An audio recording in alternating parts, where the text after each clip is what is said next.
কার পেছনে ঘুরিয়া তুই নামাজ ছাড়ছো?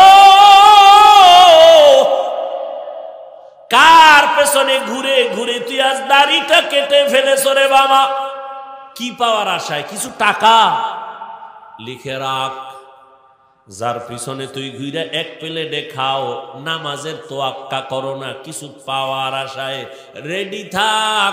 ওই চান্দাবাজার ধান্দাবাজ কত স্বার্থপর, স্বার্থে যদি আঘাত লাগে দল থেকে নাম কাটবে না, তোর কল্লা পর্যন্ত কেটে ফেলবে। লিখে রাখ, তোরে মারার জন্য নতুন শত্রু লাগবে না। তুই যেই যারে লইয়া এক প্লেটে খাও না, এ তোর জীবনের জন্য ছুরি রেডি রাখছে, তোর খবর নাই।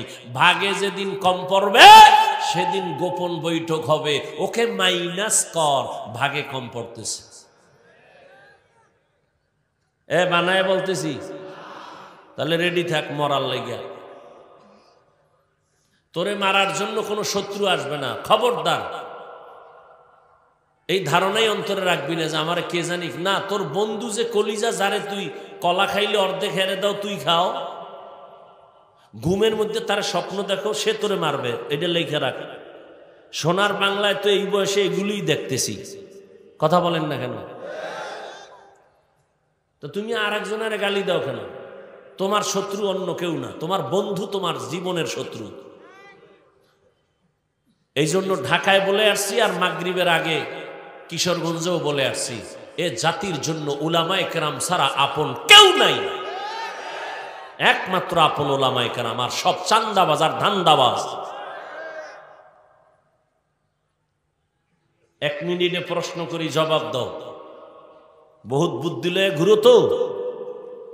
সরকারি বেসরকারি চাকরি যারা করে, কয় ঘন্টা ডিউটি? নিম্নে বেতন কত? 20,000। আর টেবিলের নিচে তো আর মা আর খালু কত মুক্তা রাইখে গেছে, ওটি খাইব বইয়া বইয়া চুরি করিয়া। মসজিদের ইমাম সাহেবের ডিউটি কয় ঘন্টা? বেতন কত? পুরা দুনিয়ার মধ্যে এর থেকে আর বড় জুলুম কি হতে পারে বলো? এর থেকে আর বড় জুলুম কি আছে বলো? 8 ঘন্টা ডিউটি করিয়া বেতন 20,000, আর ইমাম সাহেবের 24 ঘন্টা ডিউটি, বেতন 5,000, তাও রিমান্ডে রাখে। এক ওয়াক্ত নামাজে না থাকলেই রিক্সা ড্রাইভার কয়, হুজুর গেছিলেন কই? ইমাম সাহেব কয়, কে তুমি? আমি রিক্সার ড্রাইভার। এত পাওয়ার? 5 টাকা বেতন দেই মাসে। সভাপতি দেয় কত? কয় 100 টাকা মাসে মাসে। কয় না, 6 মাস বাকি। সেক্রেটারি কত দেয়? কয় 50। সভাপতির উপরে দেওয়া যাইব না, বেদবি হবে, এই জন্য উনি দেয় 50। আমি বানায় বলতেছি, হ্যাঁ, কপাল পুড়ছে এই জাতির। কেন? শিয়ালের হাতে মুরগি দিছে আমানত। শিয়ালের কয় 3 দিন পরে নেমু। শিয়াল কয় 1 সেকেন্ড টোনা, দোয়াও চাই, মাফও চাই, জেন্দাও দেওয়া যাবে না, মরাও না, এটা আমার ফ্যাটের ভিতরে আমানত আছে, কি মা হয়া।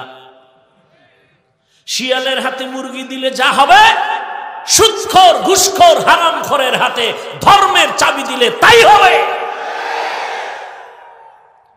হারামখোরের হাতে ধর্মের চাবি দিছে কে? জিব্রাইল। কে দিছে? আমি। আমরা কইতে লজ্জা লাগে। ভোটের আগে পায়খানা খাইছো প্রার্থীর থেকে টাকার নামে, লজ্জা লাগে নাই? নিমক হারাম বেহায়া কোথাকার। বাথরুমে ঢুইকা 10 গ্রাম পায়খানা খাইয়া সৈয়দপুরের দোকানে যাইয়া হালাল সাবান কিনা কুলি করলে গন্ধ থাকতো না। কিন্তু যারা ভোটের আগে টাকা খাইছো, জাহান্নামের আগুন ছাড়া গন্ধ যাবে না, লিখে রাখো। চেয়ারম্যানের গালি দাও না, আকাম করছো তুমি, দোষ দাও চেয়ারম্যানের। বাংলাদেশের কোন চেয়ারম্যান আগে হারাম খায় নাই, জনগণ খাইয়া শিখাইছে, তুইও খাবি। এই জন্য লিখে রাখো, আমার কথা কয়েকটা লিখে রাখো পারলে। জনগণ হারামখোর হলে ওদের নেতাও হারামখোর হবে, জনগণ সুদখোর হলে নেতাও সুদখোর হবে, জনগণ নামাজি হলে নেতাও নামাজি হবে। মনে রেখো কথাগুলো, মানবা না তো আর হুজুরগো কথার তো কোনো মূল্যই নেই তোমাদের কাছে। আল্লাহ হেদায়াত দান করুন। মোহাব্বতের নিরিখেই বলি, কাউকে আক্রমণ করা মাকসাদ না। আমার লাভ কি আক্রমণ করে? তাহলে তো কষ্ট কেন করি? সেই গত রাত্রে ভাত খাইছি, আর আজকে আসরের আজানের পরে সারাদিন না খাইয়াই খাইছি। মাহফিল ধরতে হবে, এরপরে আবার কতজনার লম্বা লম্বা মোষ, আর মোষ তাওয়াইয়া বাঁকা কইরা কত বাজে কথা। আলেম হইয়া ঠইগেই গেলাম। কেন আল্লাহর কোরআন শিখছিলাম? আমরা বলে সব ফকিন্নি।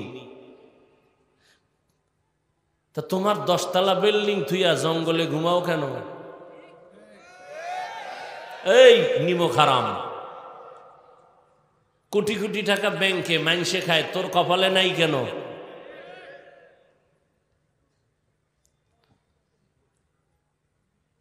এই জন্য এখন আর নরম কথায় হবে না।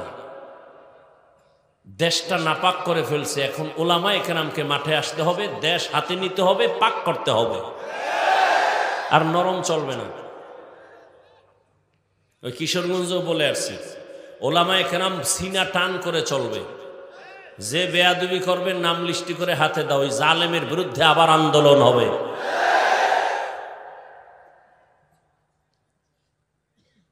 আল্লাহ হেদায়াত দান করুন। ওলামায়ে কেরাম আল্লাহর উপরে ভরসা করে ময়দানে নামেন। চাকরি খাওয়ায় না, পিপিলিকার খানা যদি আল্লাহ দিতে পারেন, উড়ন্ত পাখির রিজিক যদি দিতে পারেন, আপনাকে কেন দিবেন না? আল্লাহ সব ভাইকে হেদায়াত দান করুন।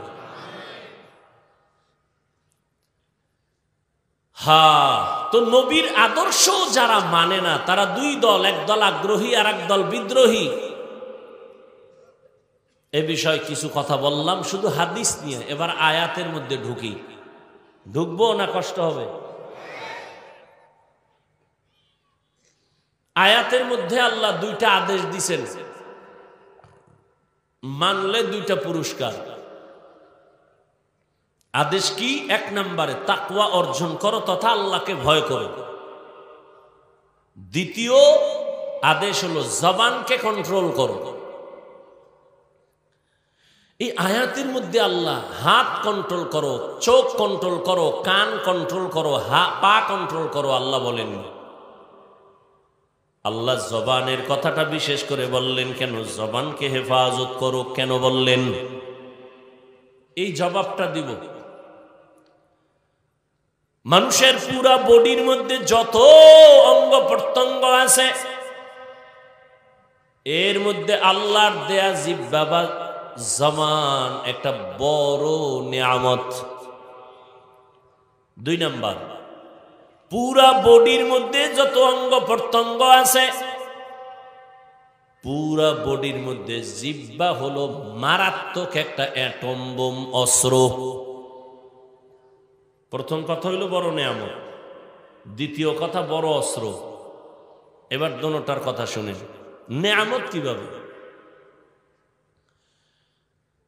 দুনিয়ার যত প্রাণী আছে, সব প্রাণী আমাদের মতো তাদের হাত আছে, চোখ আছে, কান আছে, মাথা আছে, পেট আছে, খানা আছে, বাথরুম আছে। কিন্তু আমাদের নিয়ামত সব থেকে বেশি জবান। দুনিয়ার অনেকে এই জিহ্বা নাড়ায় খায়, কিন্তু কোন প্রাণীর জবানে আওয়াজ নাই। আল্লাহ আমাদের দান করেছেন। এই জিহ্বা কেমন এক নিয়ামত! আমি যে মাউথ নিয়ে সামনে কথা বলি, আমার এই কথাটা মাউথ টেনে মেশিনের দ্বারা ইউনিটের মাধ্যমে হর্ন থেকে বের করে বহু দূরে নিয়ে যায়। এই যে মেশিন চলতে, সেটাকে আবার ফ্যান দিয়া বাতাস দিয়া ঠান্ডা রাখে। সীমার অতিরিক্ত যদি মেশিন চলে, হঠাৎ করে আগুন লেগে পুড়িয়ে যাবে সব। আনলিমিটেড এই মেশিন চালাতে পারবে না। কিছুক্ষণ ঠান্ডা রাখা লাগবে, না হয় অন্য মেশিন চালাবে, আর একটারে একটু রেস্টে দিতে হবে। কিন্তু আল্লাহর দেয়া জিহ্বা নামের বড় নিয়ামত। দুনিয়াতে আসার থেকে জিহ্বা নাড়াইয়া কত কোটি কোটি কোটি কোটি কথা সাপ্লাই দিলা, 30 বছর 40 বছর 50 বছর পর্যন্ত জিহ্বা নামের মেশিন চলতেছে চলতেছে চলতেছে, হাজার হাজার হাজার কোটি কথা সাপ্লাই হচ্ছে। 1 সেকেন্ডের জন্য কখন আমার মাওলার দেওয়া জিহ্বা বন্ধ হয় নাই। গাল ব্যথা করে, মাথা ব্যথা করে, কপাল ব্যথা করে, ঠোঁট ব্যথা করে, জিহ্বা ব্যথা করে না। এত বড় এক নিয়ামত আমার আল্লাহ দান করেছেন। মোবাইলে তুমি কথা বলতেছো, মোহাব্বতের আলাপ, দীর্ঘ টাইম বলে 5 মিনিট সময় দাও। 5 মিনিটের কথা বইলা কথা যে শুরু হইছে, যত কথা বাড়ে মোহাব্বত বাড়ে। ভালোবাসার চাদরে আবৃত হইয়া কথা বলতে বলতে বলতে বলতে হঠাৎ কইরা কথার লাইন কেটে গেছে। আরে তাড়াতাড়ি কেটে গেল। মোবাইলের স্ক্রিনে তাকায় দেখে 26 মিনিট নাই। কাইটা গেল কেন? ব্যালেন্স নাই। দেখে না ব্যালেন্সও ঠিক আছে।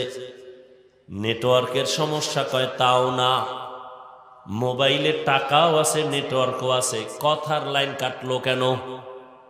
ভালো কইরা নজর কইরা দেখে চার্জ নাই। কি নাই? চার্জ নাই। এবার দৌড়ে গেছে চার্জ দেওয়ার জন্য। দ্রুত তুমি চার্জ লাগাও।